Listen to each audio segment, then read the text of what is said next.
So good afternoon. I'm Nicole Mason, the President and CEO of the Institute for Women's Policy Research. I'm very excited to be here with you today and present our new research in partnership with the Los Angeles Valley Community College on the impact of student-centered services on post-secondary outcomes for student parents and their children. The study and work of the Family Resource Center at Los Angeles Valley College confirms what many of us have known for quite some time. If you build a campus community and its services around the true needs of students and families, you get better outcomes, persistence, college completion, and an increased sense of belonging. The study also confirms that in the absence of a continuum of services, student parents often struggle to meet the competing demands of school and their family life. I believe the FRC and the services it provides to student parents, and more importantly, the outcomes achieved, can provide us with a roadmap for how campuses, big and small, across the country can support student parents and their families. With that, I want to turn it over to Amber Hoffman, the President, Board of Trustees of the Los Angeles Community College District. Welcome, Ms. Hoffman.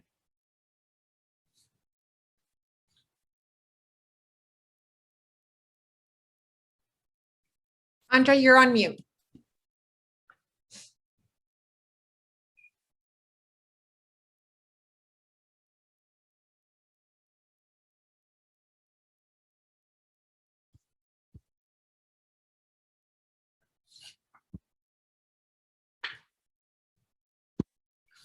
I am so sorry. I'm on Zoom all the time, and for some reason I had a little malfunction there. Okay, let's start this again. Good afternoon, everybody. Thank you so much, Nicole, and thank you, Luma, for pointing that out to me. I'm very excited to be here today. I represent the Board of Trustees for the Los Angeles Community College District, and Los Angeles Valley College is one of 9 campuses that make up the largest district in the nation.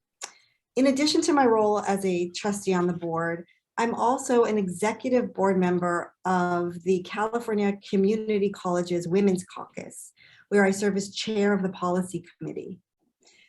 In that role, we, as a policy committee and a women's caucus, chose to take on the challenge of student parents in California community colleges.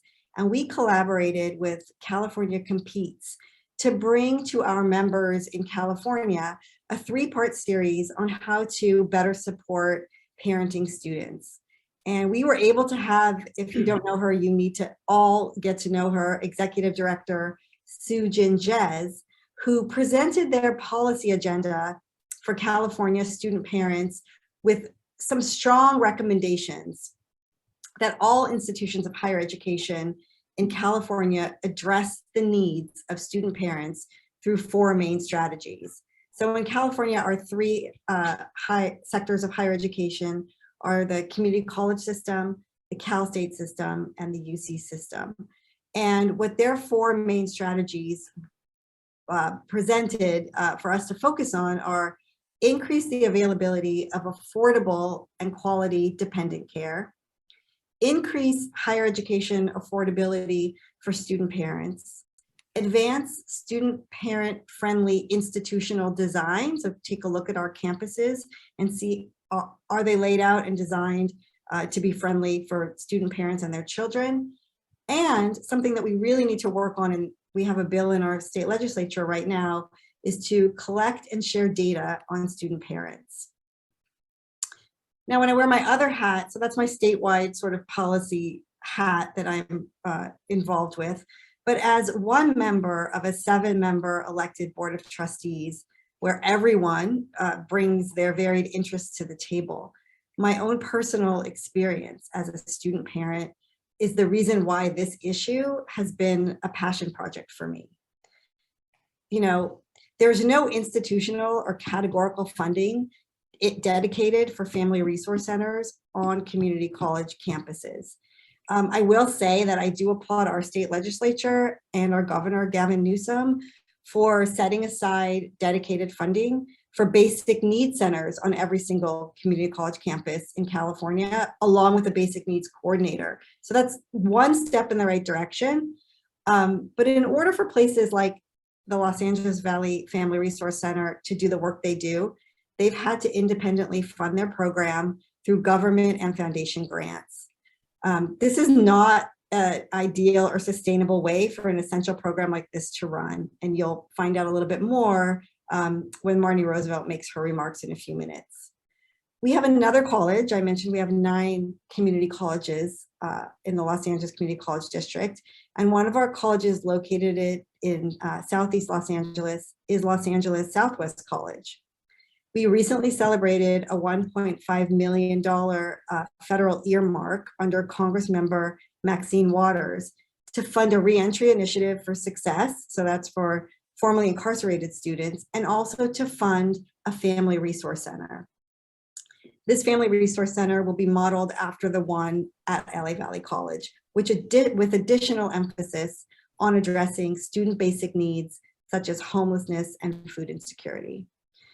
Before we get to our panel, I'd like to introduce Marnie Roosevelt, who is the founder of the Family Resource Center at Los Angeles Valley College, and the reason why we're all gathered here today.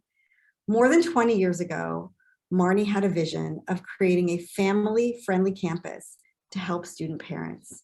She often tells me that her dream would be to look out in front of the building, and instead of seeing cars in a parking lot, she would see baby strollers lined up outside.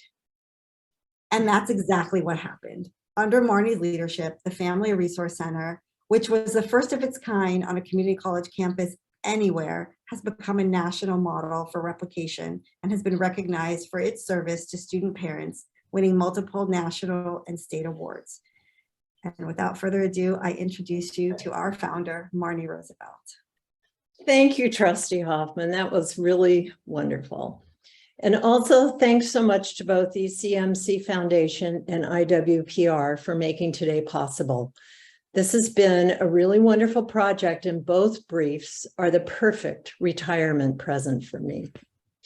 I'm going to start with just a little bit of a history of the FRC. I started it in 2005 by bringing student parents together to create a community of support for each other. As I got to know them and they opened up and shared about what they needed, the FRC was born. As we grew and solidified at Valley College, I never envisioned that student parents would turn into a national movement and that I would be included in leading it, and that the FRC would be a national model. I'm so proud of the thousands of student parents who have been a part of our community and stayed in college, and of the amazing staff that I have been fortunate to work with and watch grow in their own careers, many of whom started as student parents at the FRC. So as I said, I have recently retired, and all of the FRC staff have moved on to wonderful new opportunities. What that means is that there's no one from our past left at the FRC. I've been thinking a lot about what happens when a founder leaves and how important it becomes to re-envision what she or he created. It's a very different climate now than when I started the FRC, and now basic needs is mainstream. In addition, COVID taught us a lot. It really highlighted how parents work to keep their family and academic lives balanced. One of the things that has been unique about the Family Resource Center at Valley College, Dr. Hoffman mentioned, is that we have always been completely grant funded with no college dollars allocated to us. Even our gorgeous building on campus was funded by a generous developer who I worked with to secure the donation to build our 2,500 square foot home. I think this is a big problem. In order for a program to last past individuals, it must be more than a few people working on the funding. But I still think the biggest problem is that student parent support is not policy with allocated and continuous funding. And the time to make that happen is now. The FRC was sure we were one of the first, but that's not true anymore. Student parents have told the field what they need. There is sufficient research and data to support it, And there are many great diverse models that exist across the country. We were always 2-gen based, but I have seen some wonderful programs that aren't. I still remember when Martha Cantor, the former Undersecretary of Education under President Obama, when she proclaimed that supporting student parents had become a national movement. My hope going forward for the Valley College Family Resource Center is that it will be re-envisioned and that it will look different when we were all there, and that it will still serve the student parents and their families of today's world. Basic needs programs are now at most colleges, but college administrators must know, and they must really believe, that for student parents, basic need is their family. It's not just the family's doing okay, but that they're thriving so that the students can meet their own academic, and career goals. And my hope for the field is that programs like ours, which was at its peak for many years, will not be unique, that the movement will grow and be at every college with sufficient respect, care, and funding. So now I'll hand it back to Dr. Mason to talk about this specific project and what the data looks like. So I just want to thank you so much, Marnie, for being such an inspiration and just having the wherewithal to, one, see the need, but to establish such an important program that is serving as a model. And I just want to lift up a couple of things that you said, that programs like this should be institutionalized so that they last and become a part of the fabric of campuses. And the other thing you said that I thought was really important as we move through the panel and through the report findings is that policy plus funding equals change. We need both of those things. And so with that, I'll turn my attention to the report. And I just want to say at the start, before I get started, a huge thanks to Marnie and to Amber for getting this report across the finish line. It was a lot of hard work. So the report, our new report, is All In Together, the role of the Family Resource Center in achieving student parent success at Los Angeles Valley College. I want to start off with the good news, get right to it, and it's the top lines from the report. Oh, we'll do the study methodology. So the study methodology, we interviewed, 200 student parents were surveyed in the fall 2021 in partnership with the LAVC Institutional Effectiveness. We also conducted in-depth focus groups with student parents. And from our findings, 15% of students surveyed said that they had utilized services provided by the Family Resource Center. And when we look at the demographics of those students that were surveyed, 13% of LAVC students identify as a parent, 40% of the student parents enrolled at LAVC identify as Latino, 29% is white, 15% is multiracial, and 5% is Black. More than 80% identified as mothers and are more likely than fathers to access services and programs at the Family Resource Center. And 60% of the student parents surveyed at LAVC are between the ages of 25 and 39 years old. So back to the top lines. So when we, the big takeaways from the survey, there are a lot of really great nuggets in the report, but the most significant findings are here, and it's that 54% of LAVC student parents agree that the Family Resource Center helped them to stay in school. And the other is more than 1/4 of FRC users earned a degree, including an associate's degree, or completed a career or certificate program, which I think is really significant. And then the last top line finding is student parents who reported utilizing the services and programs at FRC felt supported, were more successful academically, and persisted towards graduation compared to those students who do not access these services. So again, the case is made for the valuable services provided. I want to dig a little bit deeper into some of the findings from the survey. So the first thing I want to talk about is some of the top stressors for families while enrolled. The number one top stressor for families was balancing work, school, home, and family life at 77%, followed by spending enough quality time with their children at 56.5%. And again, when we think about these stressors, and the next slide is about the academic stressors for families, we see that there's a strong correlation between academic stressors and these top stressors for families overall.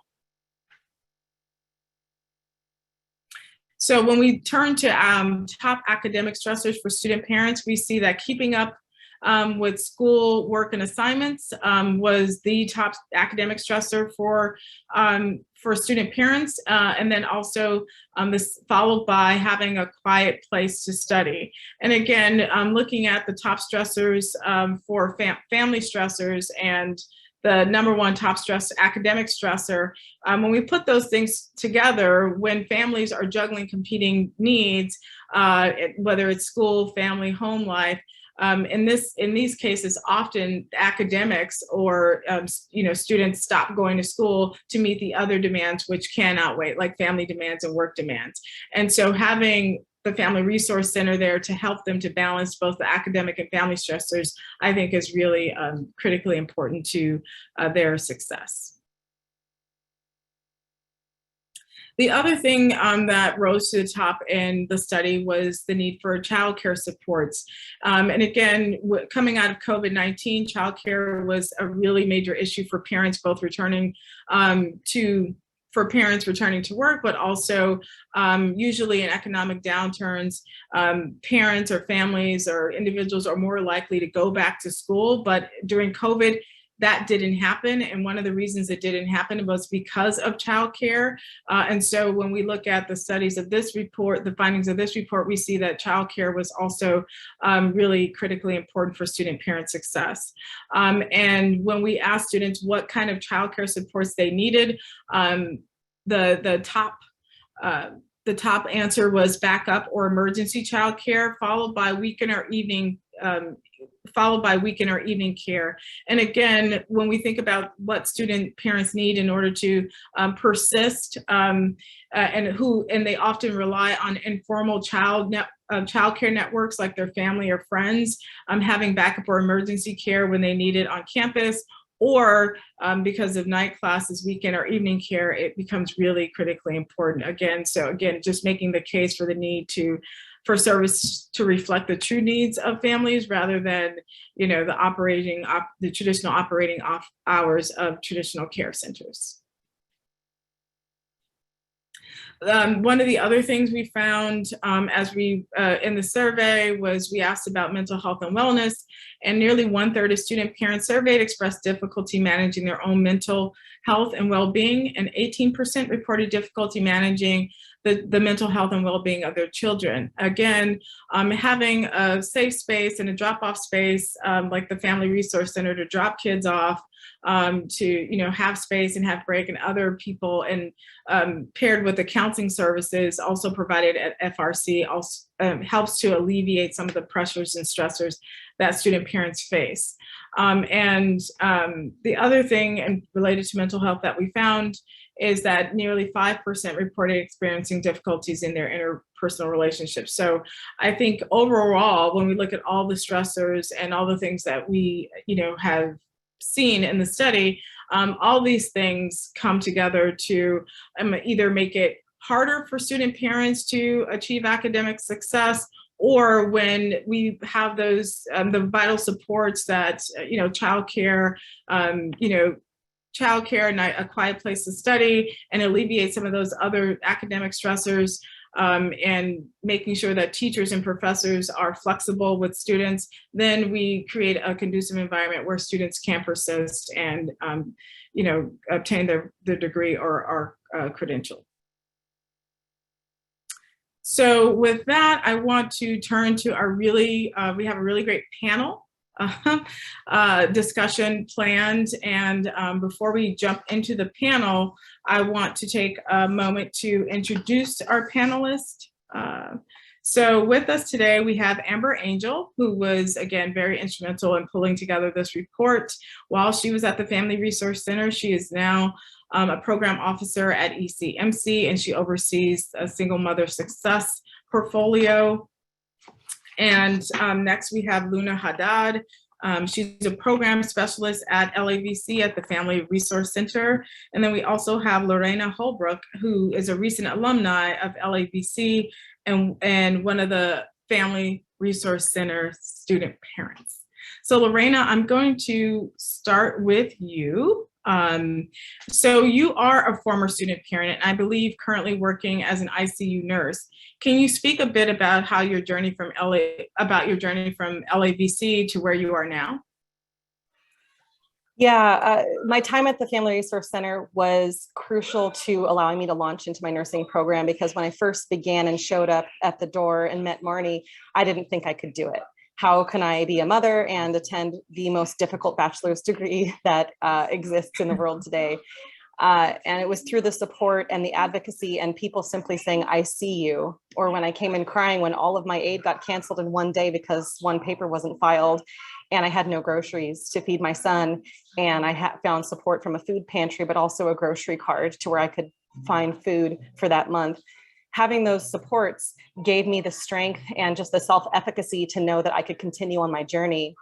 So then when I launched into my nursing program at Loma University, I felt a bit as if walking a tightrope without a net, because I had come to rely on a support system where I could turn around if I was scared or needed to cry or have a minute to go, I don't know if this is the right thing for my son and I don't know if I can keep going. And I didn't have that system, but it ignited a fire in me to try and create something at my current university to provide some of the same services that we have here. Thank you so much. And then, just really highlighting, having the supports at, the Family Resource Center when you absolutely needed them. And then, after you leave, looking around and thinking, wow, it's no longer there. And then how can I create it and pay it forward? So thank you for sharing your story.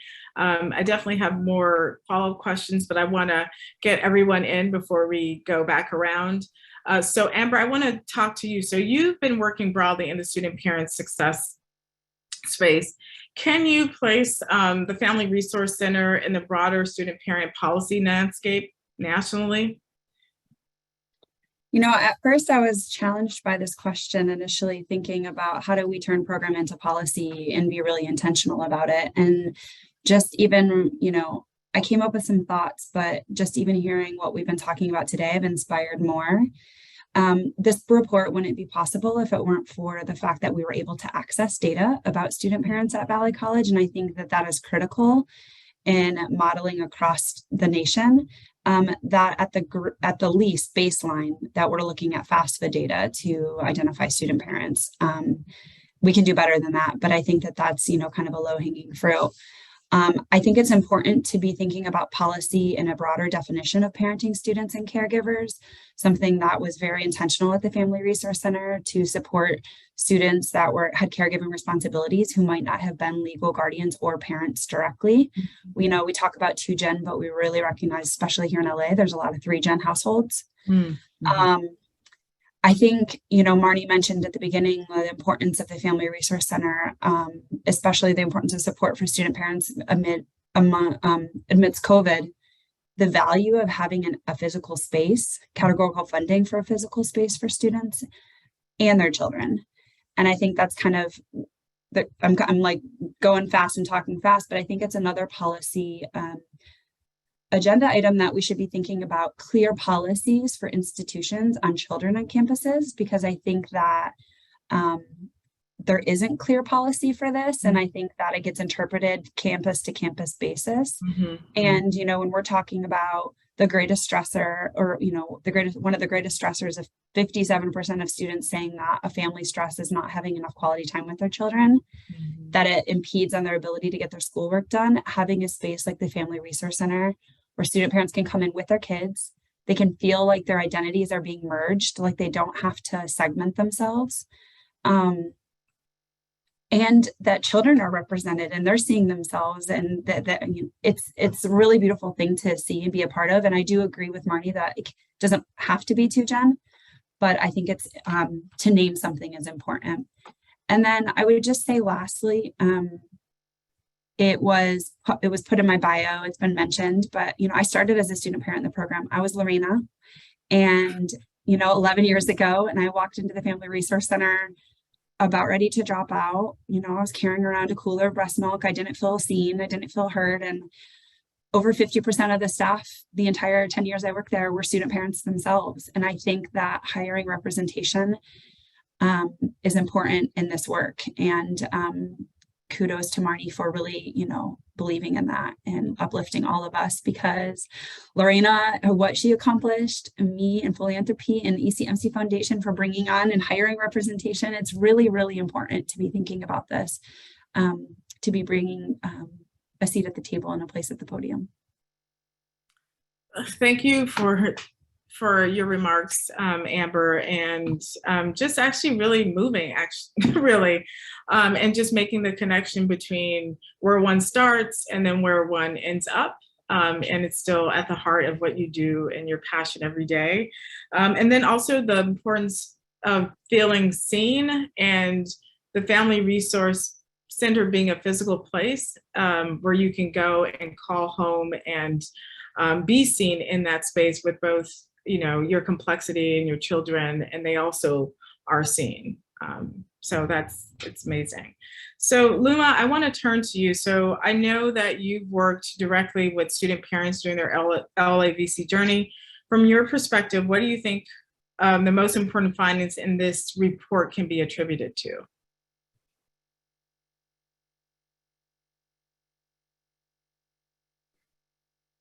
You're muted. That worked out funny. Sorry about that. Yeah, I've long thought about this question. I think about it all the time. It's not uncommon for a student to come to me and say outright, that it's because of our center that they are still enrolled, or without the FRC, they can't see themselves transferring to a 4-year.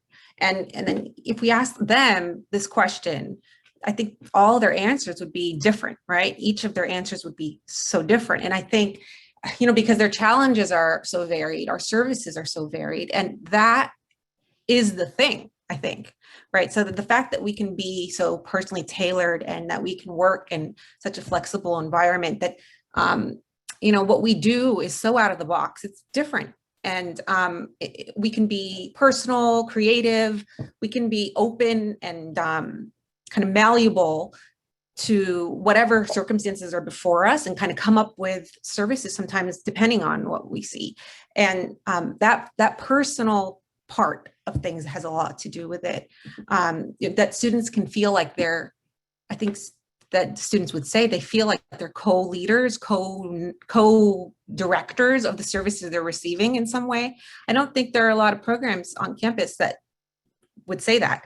The way that I think of the FRC and what makes it a little different, why it works in this way. Your findings found that 26% that you mentioned of graduating is double the general student parent number, right? So what's going on? I like to use an analogy that actually was inspired sort of by what another student parent said, a really regular student parent once said in the midst of COVID, how much she was feeling like she was lost at sea, and that by being able to attend our student parent cafe, which is a virtual support group, and seeing other parents, she at least could know there are a lot of other little boats on that same sea, and that they could, trade turns, navigating to shore for the group. But so my analogy is related to that, in that, so if financial aid and CalWorks or TANF or academic counseling help build the boat that gets a student across rough waters to their new life, then, which is invaluable. And obviously we refer to those services immediately. We're often the reason the students receive such services. But if they're building that boat, what happens when a hole appears in the bottom of the boat midway through your voyage, or, in that last stretch before arriving at shore? That's often when the FRC comes into the picture. And in that time, when they come to us, they find experts in solutions who are not judgmental, who are compassionate, who listen to the story. And also we understand that people, especially parents, travel in flotillas. So, we're just as interested in hearing about the holes that their family members' boats are experiencing, right? So, because there's no way that a parent is about to leave their child's boat, their child's sinking boat behind to get to their degree, right? So we take all of that in. Sometimes the solution is right in that boat with that parent, right in her toolbox, but she doesn't know how to find it. Or, sometimes there's no time and it has to be a solution now, or we'll lose that student. And we're so lucky we've been able to have immediate solutions available to us, maybe in the form of emergency grants that have a turnaround time of just a couple days. Sometimes they may come to me and I don't know what the solution is, but what I have is the luxury of being paid to use my time and my expertise to research and figure out a solution. So it's just that very tailored personal aspect to things, and the fact that they know that we're in this with them, and that there's not going to be necessarily something where there's a criteria they just didn't check the box off for, and so we can't help them this time, that kind of thing. The FRC is really a place where students come in their moment of crisis, but it's also the first place they call a lot of times in the moment of great celebration. So that comfort, those personal relationships, I think that's why the center works. And it's the soft touches that you talked about, and just the understanding and being there in moments of crisis, but also in terms of thinking about advice, providing advice and support. But one of the things I think, Marnie, when we were writing the report, we talked about, like, these are the soft touches, and these are often the things that we know families and student parents need, but that don't often get funding or support, right? So you do all of these, you get funding for one piece of the work, but all the other things that go into, making, the resource center a success, or families getting the support that they need, extends beyond what sometimes the support comes in the door, right? So just wanted to lift that up, that it is really all of these very small touches and small things that contribute to the success of student parents. So I want to, this is a question for everyone, so I'll just open it up. So, as you think about your work or connection to the FRC and just the success of the program, what advice would you have to other college campuses or university and policymakers who are interested in investing in student parent success?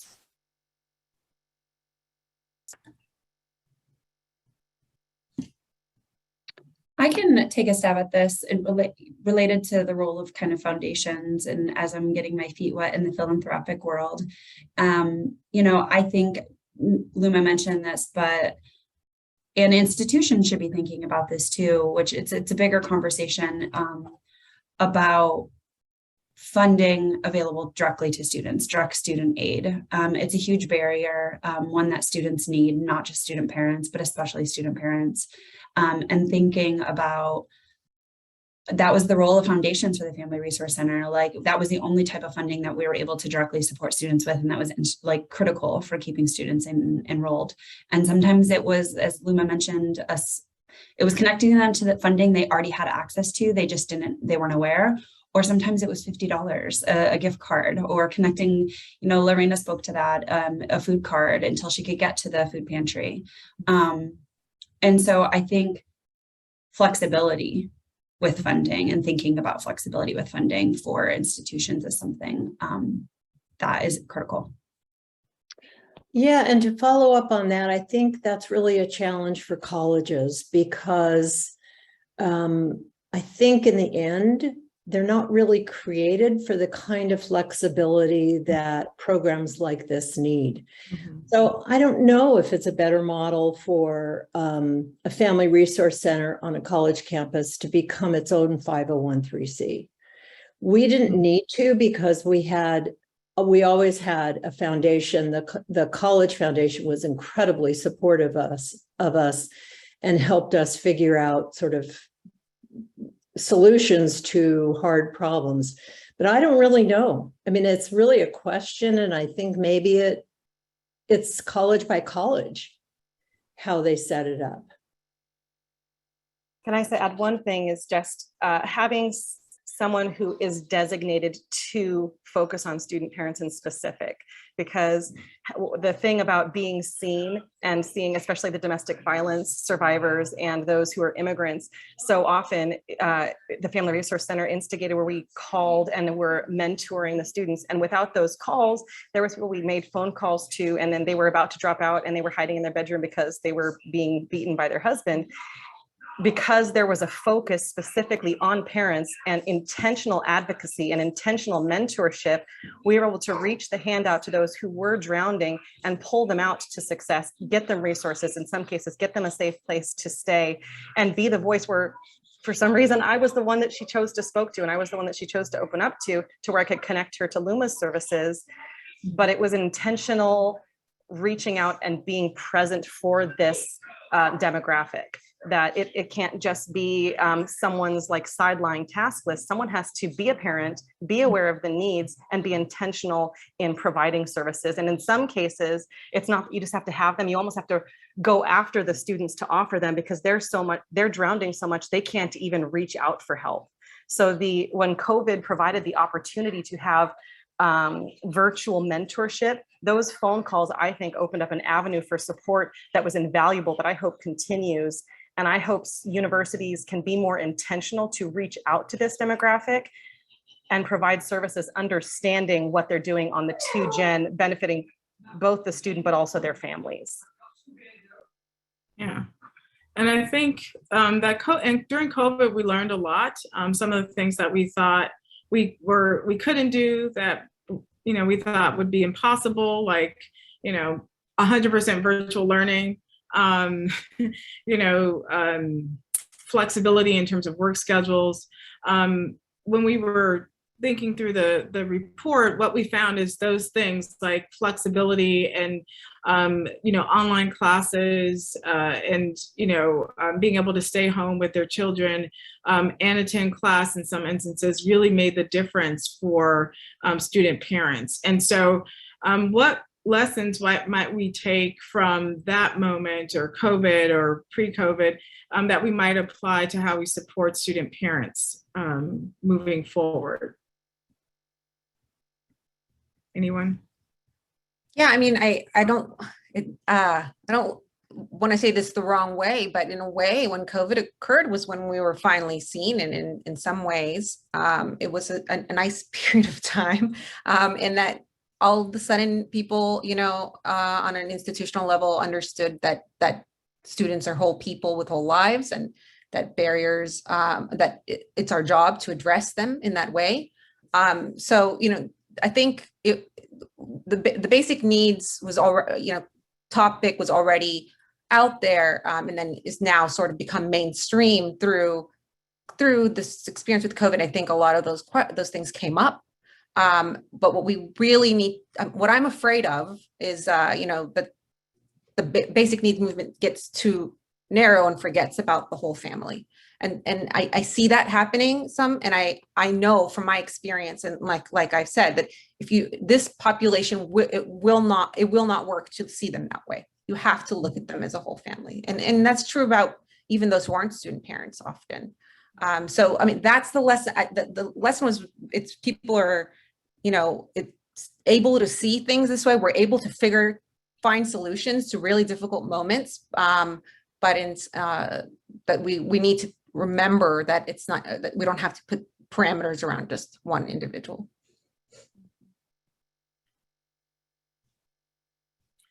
So thank you so much for saying that. And one of the things that came out that we didn't get to discuss is that although 15% of student parents said that they access the services provided by the FRC, there were a number of students who surveyed that said they didn't know. So that they might have accessed services at the Family Resource Center through another center on campus, but didn't know that it was connected to the Family Resource Center, which I think that if more students knew on campus about the services provided by FRC, there would be higher utilization. So how might, at the Family Resource Center, but across other campuses, might we raise awareness about the programs and services provided to student parents on campuses? I love that question. Lorena might have an idea too, but this is something we often think. I found the Family Resource Center my last semester, and I was just going to be done. I went to school to take child development classes to learn how to be a good mom. And then I found the Family Resource Center, and they were like, no, you're going to get a degree. And well, first it was, you're going to get a certificate, then you're going to get a degree. No, you're going to transfer, you're still going. And had it not been for that, that wouldn't have been the case. But I remember getting so frustrated after finding it and realizing all the incredible support and our capacity to serve more students.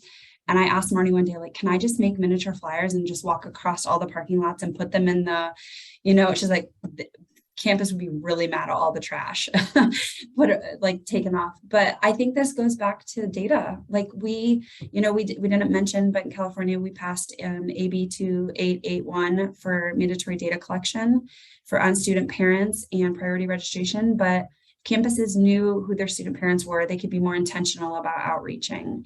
Something the Family Resource Center has to do every single semester, have to build those relationships, even with staff, and faculty turnover on the ground, going into classrooms.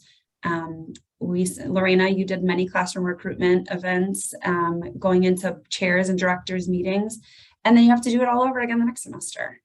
And I think data collection at an institutional level, at a semester-based level, it could really mitigate some of that to be intentional about outreach. That's how we, I'll just say that's even how we specifically targeted surveying the student parents who answered our survey for this report. Was we worked with our research office, and we, didn't just send this out to the entire student body, but we sent it directly and intentionally to students who indicated that they had a child or a dependent. And we had a pretty great response rate, I think, and I think that's part of the reason why. Just to add on to what Amber was saying, real quick, is having the data and then being able to be intentional in how you're targeting, because I think once you know who the parents are, in some cases it was a text message is the right way to reach them. In some cases it's a phone call. And a lot of times student parents, you're so inundated with things for not only your own education, but your child's education, and then your aid, and then in some cases your divorce and your immigration status and everything that you just can't handle one more email. You just can't, in some ways you just can't even get to the door. But what I loved about COVID was the ability to have virtual resources, have things mailed, have things, get sometimes a card that comes, to your email. So having the ability to do more things that are remote is absolutely vital. But then being intentional to reach out, can we text you? Having the access to the data so you know who is there, and you ask them, how can we reach you? Is it an email? Is it a phone call? Because some people, it just takes one text and they go, today I'm drowning, I just lost my job, help. But had they not had someone be intentional to reach out to them, they probably would have just given up. So having the access to the data, and then having someone who their goal in life, like Luma, is to be intentional about offering resources, is what makes the difference. Yeah, I think it's really important to think about recruitment. It's vital and in that way, but I think we also have to think about it from a top-down perspective as well. So, everyone has to be on board. That means faculty has to understand that these kinds of programs are essential. Their syllabus should note that. Administrators should be referring disciplinary situation service programs in addition to whatever else they do. It's got to be sort of part of the culture in that way. And then the other really big issue I always notice is, and which has improved significantly, lately is the stigma connected to receiving services. And so undoubtedly it's been improving, but we've got to sort of centralize, literally, physically, on campus and, figuratively, the concept of receiving help, and that's okay. I think that's part of it too. Students come to campus, many of them are in our population would never think that they should be looking for anything, any kind of support. They think that that's no one's job on campus because of the cultural sort of the issue there. So yeah, it's just, I think the stigma and the immersing this concept in the culture throughout. Thank you. And I think, institutionalizing, student services that are provided to student parents, whether it's through a physical building, dedicated person, I really do think it's really, as we move forward with this work, that campuses really think about ways in which they can support student parents through dedicating a line of resources to this work and to the population, the student parent population on campuses. So we're almost at time. There are not a lot of questions, but I do have one final question. I always like to end these things on a very hopeful note, even though I think this has actually been a very hopeful and inspiring webinar, because what we found, Marnie, that your work that you began 20 years ago almost 20 years ago at this point, is a success. And so to retire and know that your work will live on, I think it's just such a great legacy, and it's just great. So I want to know, what is your hope for student parents? What's your moonshot in terms of thinking about, you could do one thing to support student parents on campus, or policy related, what would it be? Well, I'm going to go back to what I said, is that it's policy and that there's funds to make that happen on college campuses. My moonshot, I like that analogy. And I've said this before, it's kind of what we have all been talking about when we talk about basic needs, but it's student parents being designated as an equity group. I want to see a student parent center on every college campus, like there's a veteran center, like there's a students with disability center, that there's a dream center. I want Marnie's vision of strollers to be permanent on every college campus.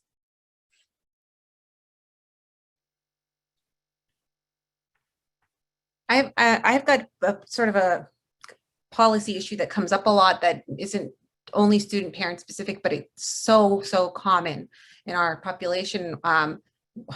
Maybe there's someone on here who has some connection to this issue and can start a conversation on this, but there's it's a holds on records issue. So when there are holds put on students' records, registration or financial aid holds, that often destroys a student's journey. So if something goes wrong and a student doesn't pass classes because something came up, they're going to get a hold on the record or for whatever reason. And the biggest the issue with this is that it's a financial aid hold.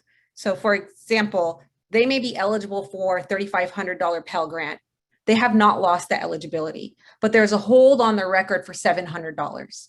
If they could pay the $700, they would get $3,500, but they could never do that. They don't have $700 to spare, especially when they have children or they're single parent or what they're going through. So there's got to be some conversation about these holds and how much retention is being impacted by this, because I'm sure that it is. And there's got to be a better way to do this. I mean, it's such a silly thing that they could easily pay it off with their Pell Grant if just give them the Pell Grant. So. Thank you. It's very practical. What about you, Trustee Hoffman?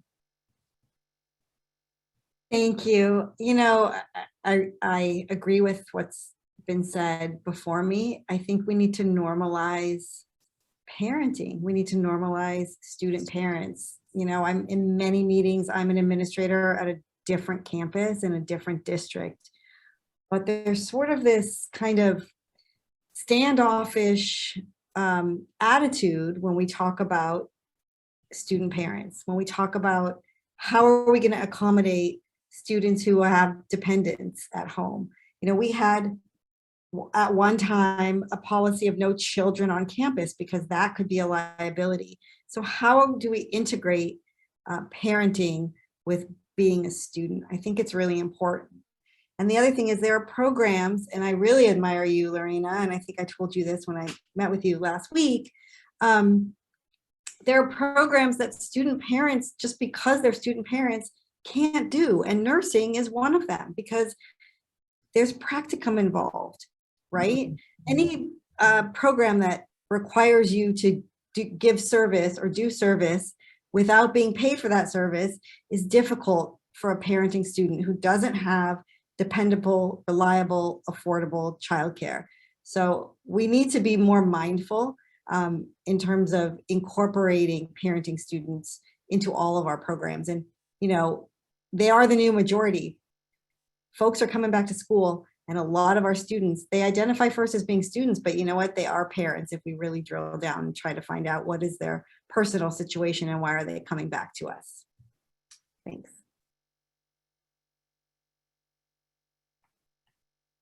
So, you know, I think my moonshot would be all of these things, but especially the Equity Center for Student Parents on campuses and a designated person who really is mindful about the experience of student parents on campuses. And also with Marnie thinking about funding and to support the policies that we think are important related to student parents. And then also thinking about what Luma said, that there are some low barriers that we could remove, as pesky as a hole that prevents someone from being able to re-enroll and continue their education, that are real in the lives of student parents. So with that, and all of these moonshots and all this really great information and stories that have been shared, I want to thank you all for tuning in to our webinar on student parent success.